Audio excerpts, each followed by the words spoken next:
하나님 아버지, 오늘도 우리가 하나님의 말씀을 전하고 들을 때에 영감을 더하여 주셔서 성령께서 교회들에게 하시는 음성을 듣게 하여 주시옵소서.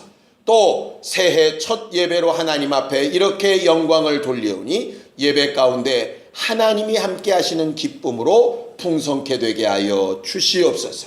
하나님께서 우리에게 생명과 복을 주신 것을 기억하고 인정함으로 헌금한 손길들마다 복을 주시고 저들이 손대며 기도하며 행하고 계획하는 모든 일에 주께서 함께 하시는 신령한 복으로 또 충만케 되게 하여 주시옵소서. 예수님의 이름으로 기도하였습니다. 아멘. 하나님의 말씀은 누가복음 23장 32절에서 43절까지 말씀을 함께 같이 합독하겠습니다. 누가복음 23장 32절에서 43절까지 말씀을 함께 같이 합독하겠습니다. 함께 읽겠습니다. 시작. 또 다른 두 행악자도 사형을 받게 되어 예수와 함께 끌려가니라. 해골이라 하는 곳에 이르러 거기서 예수를 십자가에 못 박고 두 행악자도 그렇게 하니 하나는 우편에 하나는 좌편에 있더라. 이에 예수께서 이르시되 아버지 저들을 사하여 주옵소서. 자기들이 하는 것을 알지 못함이니이다 하시더라. 그들이 그의 옷을 나눠 제비 뽑을새 백성은 서서 구경하는데 관리들은 비웃어 이르되 저가 남을 구원하였으니 만일 하나님이 택하신 자 그리스도이면 자신도 구원할지어다 하고 군인들도 희롱하면서 나와 신포도주를 주며 이르되 내가 만일 유대인의 왕이면 내가 너를 구원하라 하더라. 그의 위에 이는 유대인의 왕이라 쓴 패가 있더라. 달린 행악자 중 하나는 비방하여 이르되 내가 그리스도가 아니냐 너와 우리를 구원하라 하되 하나는 그 사람을 꾸짖어 이르되 내가 동일한 정죄를 받고서도 하나님을 두려워하지 아니하느냐. 우리는 우리가 행한 일에 상당한 보응을 받는 것이니 이에 당연하거니와 이 사람이 행한 것은 옳지 않은 것이 없느니라 하고 이르되 예수여 당신의 나라에 임하실 때에 나를 기억하소서 하니 예수께서 이르시되 내가 진실로 내게 이르노니 오늘 내가 나와 함께 낙원에 있으리라 하시니라. 아멘. 우리는 새해를 맞이하면서 굉장히 많은 사람들과 인사를 나누게 됩니다. 지금까지 한 3일 동안 제일 많이 한 인사 뭡니까? 그렇죠. 새해 복 많이 받으시라고. 참 신기하게도요, 복 받으라는 말을 기분 나빠하는 사람은 한 명도 없는 것 같아요. 하나님은 우리에게 복 주시는 분이라고 되어져 있습니다. 시편 1편은 복 있는 사람이란 이런 사람이다 라고 가르쳐 말하고 있죠. 복을 좋아하는 것은 결코 잘못된 게 아닙니다. 기복신앙은 잘못되었지만 복을 좋아하는 게 나쁜 것은 아니에요. 기복신앙과 복이 뭘까 생각해 보니까 하나님이 말씀하신 복을 좋아하는 건 전혀 나쁜 게 아닌데 이 기복신앙이라고 할 때 그 복은 하나님이 말씀하신 복이 아니라 내가 생각하는 복을 얘기하는 거죠. 문제는 성경을 통해서 하나님이 좋아하시는 복과 우리가 생각하는 복의 차이를 발견하는 게 꽤 중요한 문제예요. 성경은 복을 뭐라고 얘기하느냐? 이 한 구절이 저한테는 계속 이렇게 마음에 와 닿습니다. 저도 이제 많은 분들한테 새해 복 많이 받으시라고 이렇게 인사를 했는데 하나님이 말씀하신 복, 신앙인들이 생각하는 복 하는데 한 구절이 딱 떠올라서 그 구절을 먼저 함께 나누고 시작을 하려고 합니다. 자, 시편 73편 28절입니다.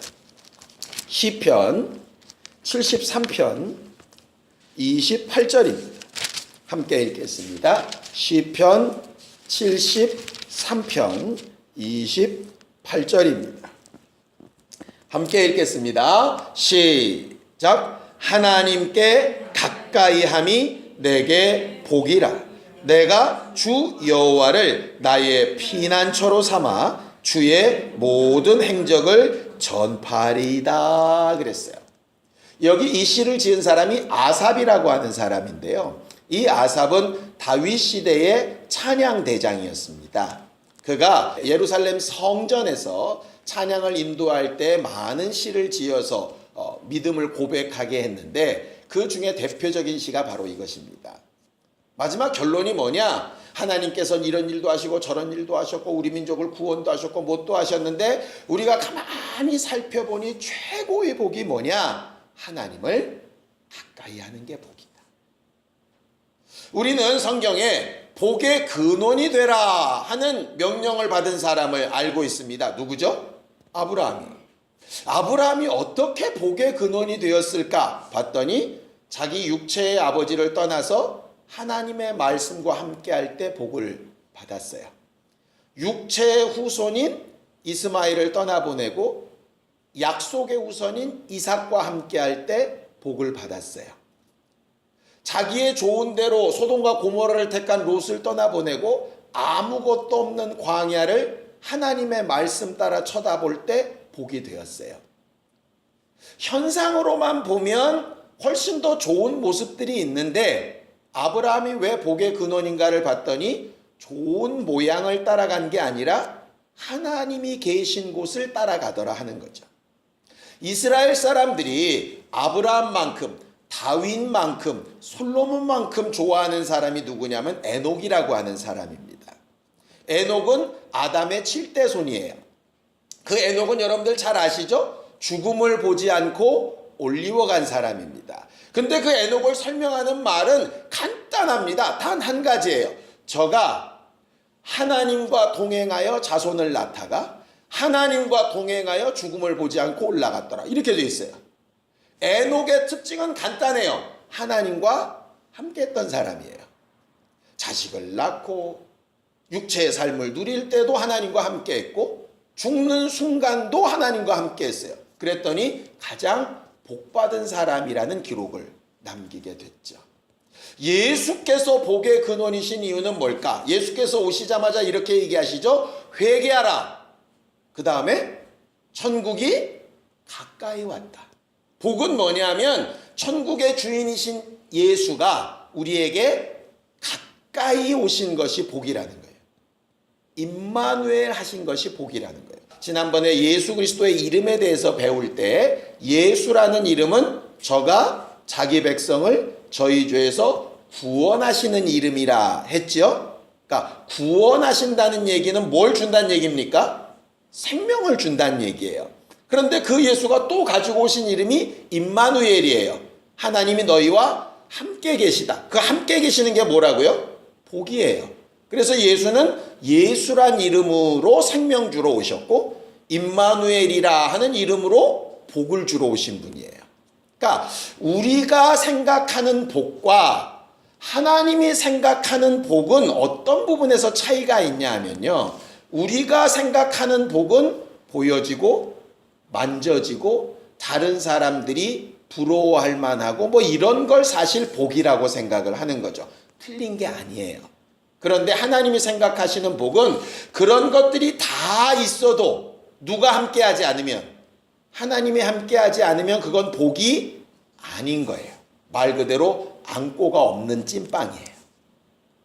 오아시스가 없는 사막이고 반대로 눈으로 보여지고 부러워할 만한 상황은 아닌데 하나님이 함께 하시면 그건 하나님 보실 때 복인 거죠. 그 차이인 거예요. 그 제일 좋은 건 뭐겠습니까? 돈도 많고 환경도 형통하고 자식도 잘 되는데 그것보다 먼저 하나님이 함께 하시면 이게 최고죠. 그러니까 그게 우리가 바라야 될 복이 맞는 거예요. 그럼 그거면 다 좋은데 만약에 두 번째를 골라야 된다면 뭘 골라야 될까? 그게 이제 신앙인과 비신앙인이 거기서 차이가 나는 거예요. 신앙인은 그럼 보여지는 다른 것들을 포기하더라도 하나님이 함께하는 복을 택하는 사람이 신앙인이고, 하나님은 계신지 안 계신지 잘 모르겠으나 가진 것이 지켜지는 게 복이라고 선택하는 사람이 비신앙인이죠. 결과적으로 이 순서, 그러니까 제일 좋은 거는 누구도 이견이 없는데 두 번째를 선택할 때 난 과연 뭘 선택할까? 이거 선택하는 사람이 사실은 복 있는 사람이에요. 성경은 그 복에 대하여 우리에게 말씀하고 싶으신 것이죠. 성령은 왜 우리에게 복일까요? 그 성령은 우리 안에 들어오셔서 영원토록 떠나지 않고 함께 계신다 하셨으니까 성령이 복인 거죠. 그걸 과연 복으로 알 거냐 하는 거예요. 사춘기 때 아이들이 엄마 아빠가 살아서 자기들을 위하여 잔소리도 하고 이렇게 하라 저렇게 하라고 얘기하는 걸 복으로 느낄까요? 짜증나게 느낄까요? 그걸 복으로 느끼는 놈은 사람이 된 놈이에요. 근데 그게 짜증나면 이게 진짜 복을 모르는 거죠. 언제 느끼냐? 정작 나이 커서 이제 뭔가 나를 도울 자를 찾을 때 없을 때 그때 이제 생각이 나는 거죠. 아, 그게 진짜 복이었구나. 하나님께서 우리와 함께 하시면서 어떨 때는 우리가 하고자 하는 것을 좀 브레이크를 걸기도 하시고, 어쩔 때는 내가 원하고 바라는 방향대로 못 가도록 뒤에서 좀 붙잡으시는 것처럼 보일 때 과연 그게 복으로 보이냐? 굉장히 성숙한 신앙이죠. 근데 그게 복으로 안 보이냐? 그럴 수 있습니다. 그런데 언제는 발견해야 되냐? 결정적인 순간에 이건 발견을 해야 돼요. 그 발견을 못하면 평생 후회하게 되죠.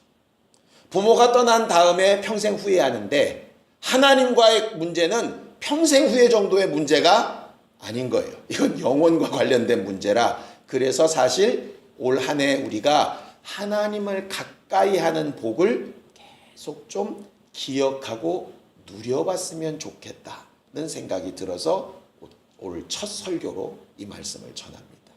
하나님을 그렇게 가까이 하기 위해서 뭐가 필요할까? 야고보에서는 이렇게 말했어요. 자, 야고보서 4장 8절입니다.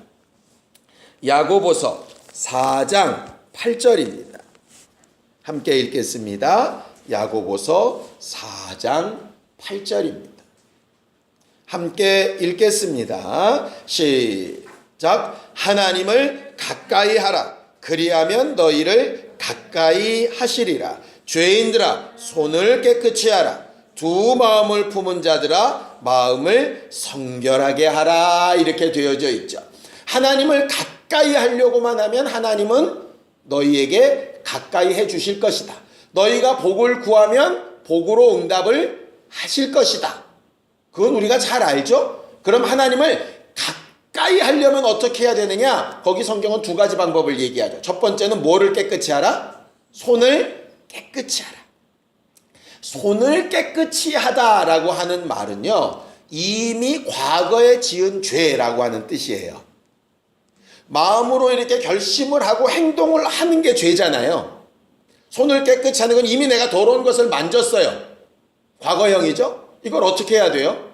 씻어야죠. 그래서 회개하라가 첫 번째예요. 하나님을 가까이 하는 방법은 그래서 회개하는 거예요. 자기 잘못을 기억해 내는 거예요. 십자가의 양평 강도 가운데 예수께 칭찬을 받았던 강도가 왜 예수의 관심을 끌 수 있었냐면 회개가 된 거예요. 뭐냐면 한 사람은 막 자기 죄를 기억하지 않고 예수를 비난하는데 이 사람은 뭐라고 얘기합니까? 우리의 행한 일은 내 생각에 마땅히 이렇게 죽는 게 합당하다. 자기 죄를 인정하는 거예요.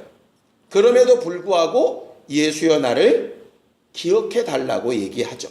그러니까 죄를 인정한 후에 예수께 그럼에도 불구하고 나를 기억해 달라고 얘기하는 게 회개인 거예요. 그러니까 손을 깨끗이 하는 게 그게 필요한 거죠. 근데 어쩔 때 손이 깨끗하게 안 되느냐? 남 탓을 하면 손이 깨끗하게 안 돼요. 왜냐하면 내 죄가 인정이 안 되는데 어떻게 회개가 되겠어요? 어떤 사람은 그렇지, 내 죄도 인정해. 나도 물론 죄 있지. 근데 그놈이 더 나빠. 근데 그것도 사실은 정상적인 회개가 아니에요. 왜냐면 한 손은 씻고 한 손은 안 씻었으니까 지금. 그래서 억울하고 슬프고 괴로워도 회개는 뭐냐 하면 일단 하나님과 내 사이에서 내 과거에 있는 부분을 해결 보는 거예요. 이게 돼야 되는 거예요. 다윗은 그게 됐어요. 그러니까 복 있는 사람이 됐죠. 하나님을 가까이 해요. 사울은 그게 안 됐어요. 문제가 터지니까 사무엘이 늦게 와서 그래요. 백성들이 흩어져서 그래요. 나 적군 때문에 그래요. 핑계를 계속 대요. 근데 자기가 잘못한 것도 얘기해요. 물론 맞습니다. 내가 왕으로서 내가 이렇게 제사 드리면 안 되는 거 아는데 상황이 그럴 수밖에 없었다고 계속 변명을 하는 거예요. 그럼 뭐가 안 되냐? 손이 깨끗하게가 안 돼요. 하나님을 가까이 할 수가 없어요. 그래서 사실 회개에는 뭐가 붙으면 안 되냐면 조건이 붙으면 안 돼요. 내가 잘못은 했습니다만 이건 회개가 아니에요. 그냥 잘못했습니다로 끝나야지 그렇지만은 아니에요. 바리새인들의 기도가 예수께 인정받지 못했던 이유가 그거예요. 비교격이었거든요. 물론 누가 봐도 세리나 창기보다는 바리새인들의 삶이 더 나아요. 그건 알아요. 그러나 그게 인정되는 순간에 뭐는 안 되냐? 회개는 안 되는 거예요. 죄가 나보다 더 더러워요는 회개와 전혀 무관한 내용이에요. 그래서 손을 깨끗이 하는 것, 이게 하나님을 가까이 하는 복의 첫 번째예요. 과거의 죄를 확실하게 인정하는 것. 우리가 무슨 사람을 죽였겠습니까? 남의 것을 도적질했겠습니까? 사실 그런 죄까지 가지 않잖아요. 그럼에도 불구하고 내가 하나님 앞에 어그러진 부분을 실제로 고백하고 말하는 것은 굉장히 필요한 부분이죠. 두 번째는 뭐냐? 과거의 죄는 그렇게 해결을 봤다면 현재 두 마음을 품어서 이럴까 저럴까 하는 게 있잖아요. 늘상 우리가 그렇지 않습니까? 이렇게 하는 게 나을까 저렇게 하는 게 나을까 늘상 그런 고민을 가지고 살아요. 그런데 그 두 마음을 품은 자들에게 하나님께서 요구하시는 거, 과거의 죄는 손을 씻어 깨끗하게 회개하지만 현재 두 마음을 가진 것은 성결케 하라 이랬어요. 그러니까 그 성결이라고 하는 말이 무슨 뜻이냐면 성자는 거룩하다는 뜻이잖아요. 구별하라는 거예요. 어느 편에 설 건지를 결정하라는 거예요. 그러니까 분명히 두 가지 중에 하나님 앞에 더 가까이 가는 것과 멀리 가는 게 있다고. 예를 들어서 이런 거 있지 않습니까? 내가 어느 장소를 가는데 버스를 타고 갈 수도 있고 지하철을 타고 갈 수도 있어요. 근데 둘 중에 더 빠른 게 있을 거 아니야. 그죠? 지하철은 막히는 게 없으니까 정해진 시간이 딱 맞아. 버스는 길이 안 막히면 더 빨리 갈 것 같은데 막히면 대책이 없고 이럴 수 있잖아요. 그럼 어느 한쪽을 선택을 해야 되잖아요. 그럴 때에 우리는 더 빨리 가는 쪽을 봐요. 그죠? 그것처럼 어떤 선택이 여러 가지가 있든 뭐 몇 가지가 있던 간에 하나님 앞에 더 가까이 가는 쪽이 거룩한 쪽인 거예요. 이 일을 해서 하나님 앞에 더 가까이 가는 쪽이 더 거룩한 거라고. 그게 선택의 기준이에요. 직장을 선택할 때 돈을 많은 걸 고를 거냐, 주일날 쉬는 걸 고를 거냐. 어느 쪽이겠어요? 주일날 쉬는 쪽이죠. 그게 이제 거룩한 쪽이라는 거예요. 이해가 되시죠? 결과적으로 우리의 선택이 하나님을 가까이 하는 기준으로 선택하는 걸 성결이라고 불러요. 그럼 뒤에 결자는 뭐냐? 깨끗하다는 얘기거든요. 깨끗하다는 얘기는 뭐냐 하면 그렇게 하나님을 가까이 하는 쪽으로 결정을 했으면 다른 한쪽은 어떻게 해야 돼요? 깨끗이 포기를 해야 돼. 이게 예를 들어서 두 남자가 있는데 이 남자한테 딱 내가 마음을 정했어. 그럼 이 남자를 포기해야 되는데 이 남자랑 결혼 날짜 잡아놓고 그 남자 했으면 어땠을까 계속 이러고 있으면 그건 이상한 거잖아요. 이 남자한테 죄를 짓는 거잖아. 결정을 했으면 이건 깨끗하게 정리가 돼야죠. 그죠? 그게 성결이에요. 그러니까 두 마음을 품은 게 잘못된 게 아니에요. 우리는 잘 모르기 때문에 항상 고민을 해요. 고민을 할 때 네게 유익된 기준으로 먼저 선택을 하냐, 하나님을 가까이 하는 쪽으로 선택하느냐가 거룩함의 문제예요. 돈을 기준으로 할 거냐, 하나님을 가까이 하느냐로 선택할 거냐가 거룩함의 문제라고. 사람들의 인정을 받을 거냐, 하나님의 인정을 받을 거냐를 가지고 선택하는 게 거룩함의 문제예요. 깨끗함, 결의 문제는 그렇게 결정을 했으면 나머지를 아주 깔끔하게 딱 포기를 해야 되는 거죠. 근데 그 성결이 잘 안 돼요. 왜냐? 원수가 계속 생각을 가져다 주거든. 다시 한번 생각해봐. 아니야, 나 결정했어. 그래도 다시 한번 생각해봐. 자꾸 그냥 아예 안 산다니까. 그래도 한번 더. 이렇게. 그거를 이겨내는 힘이 결국 어디서 오냐면 성령께서 붙들어 주셔야 되거든요. 마음의 중심을 붙드셔야 된다. 작심삼일이란 얘기하죠. 올 한 해는 내가 이거 해보리라. 근데 안 되잖아요. 왜냐면 그 기준이 틀어져 버려서 그래요.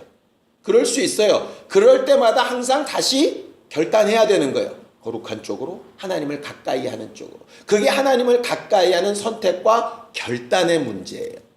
그래서 우리는 날마다 선택하고 결단하는 사람이에요.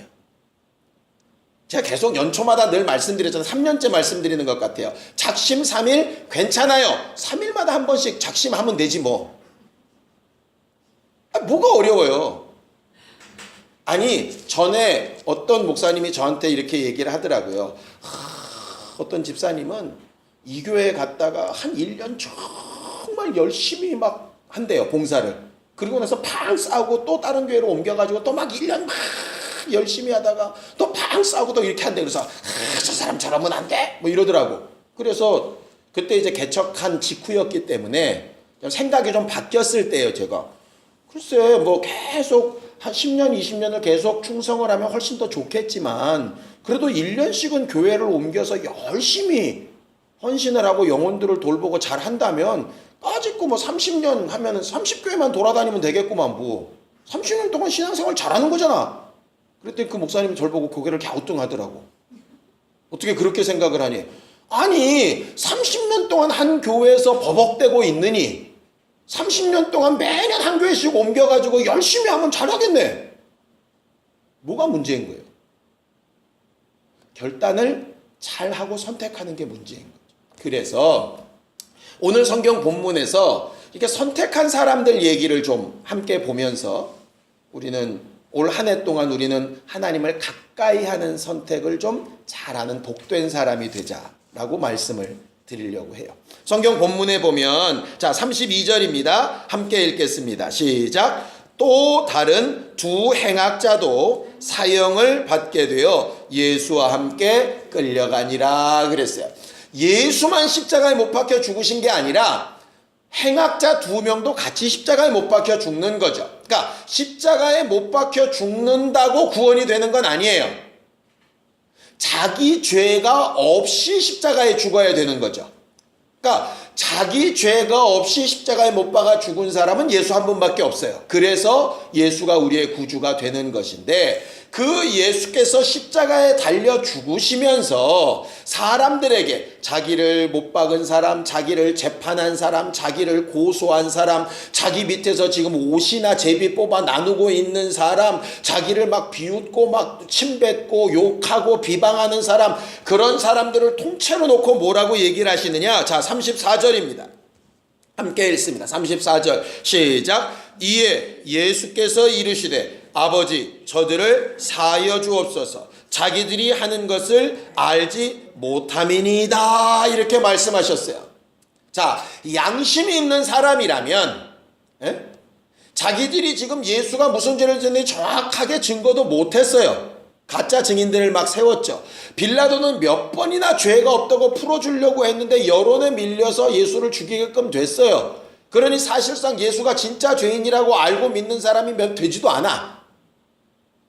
그런 상태에서 그렇게 억울하게 죽는 예수가 억울하다고 얘기하지 않고 저들의 죄를 용서해달라고 얘기를 하시면 적어도 양심이 있는 사람이라면 어떻게 해야 되겠어요?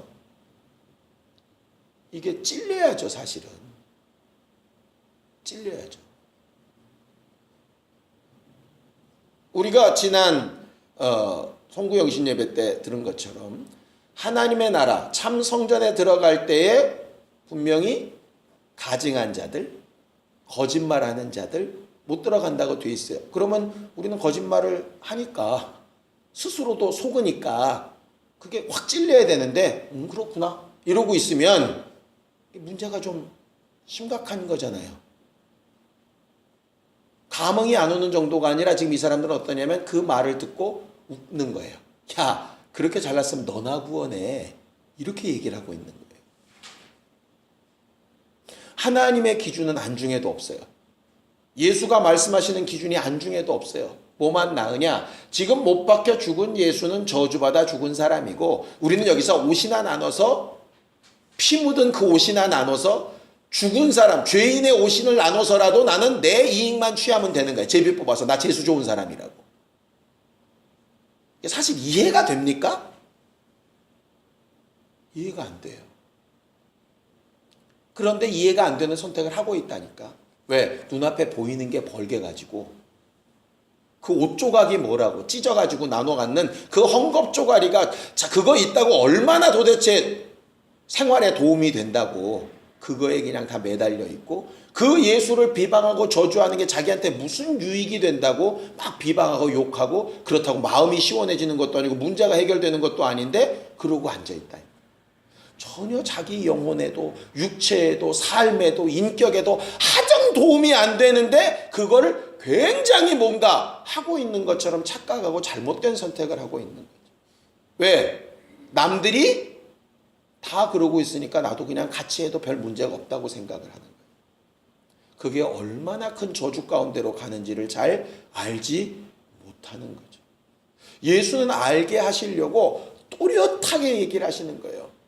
그렇게 많이 맞으시고 십자가를 스스로 질 수도 없게끔 그렇게 지치신 분이 또박또박 말씀하시는 거예요. 예수는 그 말 한마디 단어 하나를 선택하는 걸 얼마나 정확하게 선택을 하시려고 했냐 하면 자 마가복음 15장입니다. 23절입니다. 마가복음 15장 23절입니다. 함께 읽겠습니다. 시작. 몰약을 탄 포도주를 주었으나 예수께서 받지 아니하시더라 그랬어요. 예수를 골고다까지 데려다 놓고 그 다음에 이제 십자가에 못 박기 전에 뭘 주냐면 몰약이라고 하는 약품을 탄, 약을 탄, 딴 데는 쓸개즙이라고 되어져 있어요. 이걸 탄 포도주를 일부러 줬어요. 이건 왜 주냐면 마취제예요. 못을 받고 매달려야 되잖아요. 그러니까 그 고통 가운데 얼마나 힘들겠어요. 지레 그냥 막 할 수도 있고. 그러니까 우리가 치과에 가서 이빨 갈거나 충치 치료하면 마취하잖아요. 생으로 한다고 생각을 해보세요. 징그럽죠. 수술하는데 팔다리를 막 톱으로 써는데 마취를 안 했다고 생각해 보라고. 그러니까 아무리 죄인이라도 이건 아니니까 몰약탄 포도주를 줘서 마취를 시키는 거예요. 비몽사몽간에 할 수 있도록. 그런데 예수는 그걸 일부러 안 받으시는 거예요. 왜? 비몽사몽간에 말씀을 하시려는 게 아니고 맑은 정신으로 말씀하시려는 거예요. 저들의 죄를 저들에게 돌리지 말아달라는 비몽사몽간에 나온 말씀이 아니에요. 예수는 자기를 죽이려는 자들의 표정 하나 말투 하나를 또렷하게 기억하시려고 몰약을 탄 포도주를 받지 않으셨어요. 반대의 경우도 있습니다. 자, 36절을 좀 보세요. 마가복음 15장 36절 함께 읽습니다. 시작. 한 사람이 달려가서 해면에 신포도주를 적시어 갈대에 꿰어 마시게 하고 이르되 가만두라 엘리야가 와서 그를 내려주나 보자 하더라 그랬어요. 이때는 신포도주를 해면에 적셔가지고 입에 댔더니 또 그건 마시셨어요. 이 신포도주는 뭐냐면요, 포도주에다가 식초를 탄 거예요.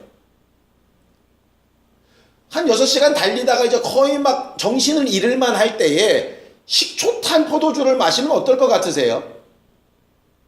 여러분, 옛날 사람은 기억할 텐데 연탄가스 맡은 사람들한테 뭐 먹였어요? 동치미 국물 먹였어요. 초성분. 신성분이 들어가면 정신이 각성이 돼요. 재밌지 않습니까? 몽롱하게 만드는 몰약탄 포도주는 거부하셨어요. 마지막 순간에 정신이 바짝 드는 신포도주는 드셨어요. 왜? 마지막 한 말씀까지 제대로 분별해서 선택하려고. 왜? 우리 죄가 그만큼 중요한 거예요. 비몽사몽간에 뭉개져서 될 수 있는 문제가 아닌 거예요. 예수는 죽어가는 순간까지 맑은 정신으로 말씀을 전하고 계신데 밑에 있는 것들은 뭔 내용인지도 모르고 감정에 휩싸여가지고 으쌰으쌰 그냥 떠들고 있는 거야 지금. 그 중에 분명히 구레네 사람 시몬이나 몇몇 사람은 마음에 찔리고 생각을 바꿔서 돌이킨 사람들이 있었을 거예요. 그들이 결국 뭐가 됐냐면 교회의 기초들이 된 거죠. 남들이 막 미쳐 날뛸 때, 자기들이 이기고 승리했다고 펄펄 뛸 때 하나님의 말씀을 가까이 듣고 뭔가 자기의 생각을 바꿔서 선택한 사람들은 살아남은 거예요. 그 대표적인 케이스가 이 두 강도예요. 예수 옆에서 가장 또렷하게 예수의 말씀을 들었던 단 두 사람이에요. 여기는 좀 거리라도 있지. 여기는 바로 옆에 붙어 있어요. 같은 죽어가면서 들었어요. 하나는 악다구니를 쓰죠. 너 그렇게 잘났냐? 너도 살고 나도 살고 좀 살자. 산 다음에 무슨 얘기를 해야지 뭘 그렇게 떠드냐? 이러면서 막 비방을 하는 거예요. 뭐가 복이라고 생각하는 거예요? 십자가에서 내려가서 사는 게 복이라고 생각하는 거예요. 어디서 떨어진 데서 다시 합격해서 붙는 게 복이라고 생각하는 거예요. 잃어버렸던 돈을 되찾는 게 복이라고 생각하는 거예요. 어떤 상황과 형편이 확 역전돼가지고 풍성하게 되는 게 복이라고 생각하는 거예요. 그러니 일단 그것부터 해놓고 그 다음 얘기를 하자. 이게 이제 한쪽 편 강도의 말이에요. 그런데 그 다음 강도는 뭐라고 얘기합니까? 이렇게 죽는 건 너무 당연합니다. 이건 내 죄 때문입니다. 그러나 내 죄 때문에 이렇게 죽어가는 상황이나 환경과 형편은 못 바꾸더라도 내가 딱 하나 바꾸고 싶은 거 있는데 당신과 함께 하고 싶다. 이 사람은 복을 확실히 한 사람이에요. 예수께서 그래서 마지막으로 복을 얘기하십니다. 뭐라고 얘기합니까? 너 나와 함께 오늘 산다. 이게 아니에요. 그런 복을 말씀하시지 않았어요. 네 죄 사함 받았다 뭐 이렇게도 말씀 안 하셨어요. 십자가에서 내려놓지도 않으셨고요. 고통이 사라지게도 안 하셨어요. 그는 마지막 순간에 다리가 꺾여서 죽는 만큼 그렇게 고통 중에 죽었어요. 그런데 뭐는 분명하냐? 내가 오늘 나와 함께 있을 거다. 내가 그 복만큼은 내가 너한테 확실하게 말해줄 수 있다. 예수가 모략탄 포도주도 드시지 않고 신포도주를 마시시면서 맨 마지막에 선포하셨던 복이 뭐냐면 네가 나와 함께 있을 거다 하는 거예요. 그렇기 때문에 예수가 말씀하신 그 복은 다른 것과 비교할 수 없는 거예요. 물론 저는 올 한 해 여러분들이 돈도 많고 환경도 평안해지고 자식들도 잘 되고 원하는 것도 다 이루고 사람들과의 관계도 너무 좋고 막 다 괜찮아지길 그렇게 축복하며 기도할 겁니다. 그러나 그 모든 것보다 가장 먼저 선택하고 가장 최후까지 선택해야 될 복이 뭐냐 하면 주여 나와 함께 해달라고. 내가 주와 함께 있게 해달라고. 내가 주를 가까이 할 수 있도록 선택하게 해달라고. 그것을 구하고 사모하는 게 가장 중요한 거예요. 그 말을 다른 말로 바꾸면 뭐가 되냐면 먼저 그의 나라와 그의 의를 구하라가 되는 거예요. 올 한 해는 정말 성전이 되어가는 그 기준을 잘 세울 수 있기를 바랍니다.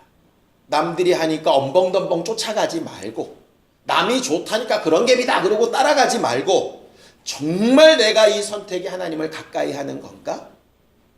그렇다면 내가 좀 억울해도 내 마음에 좀 들지 않아도 내 생각과 좀 달라도 그 길을 따라가는 게 성결된 선택이고 복인 거예요.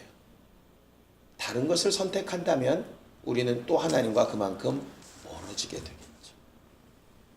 우리는 올 한 해 하나님을 더 가까이 하는 신령한 사람들이 되기를 바라고 가까이 하다 못해 아예 성전이 되어서 그가 우리 안에 아주 거처를 두고 계셔서 언제 어디서나 우리를 지배하시고 명령하시고 이끌어 가실 수 있는 그런 하나님이 되고 우리는 그의 성전이 되어지기를 예수님의 이름으로 축원합니다.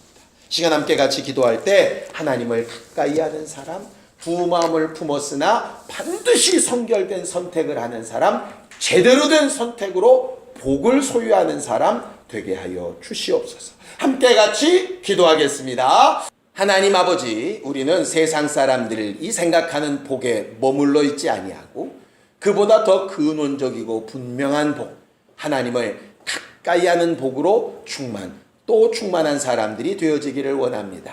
올 한 해 함께 지어져가는 성전된 삶을 살기 위하여 하나님 거하시는 곳이 되기를 꿈꿀 때에 우리의 모든 죄와 허물을 회개하오니 용서하여 주시옵시고 마음과 생각을 분명히 하여 성결케 되기를 원하오니 성령으로 감동하시고 인도하여 주시옵소서. 주를 가까이 하는 자들에게 약속하신 복과 은혜로 풍성케 하여 주셔서 하나님을 기쁘시게 하며 하나님으로 인하여 우리도 행복하도록 도와주시옵소서. 이제는 우리 주 예수 그리스도의 은혜와 하나님 아버지의 극진하신 사랑과 성령님의 감동하시고 역사하시고 함께하시는 분명한 증거가 예수님과 함께하는 복을 구하는 우리 모두 위에 이제부터 영원까지 함께 있을지어다. 아멘.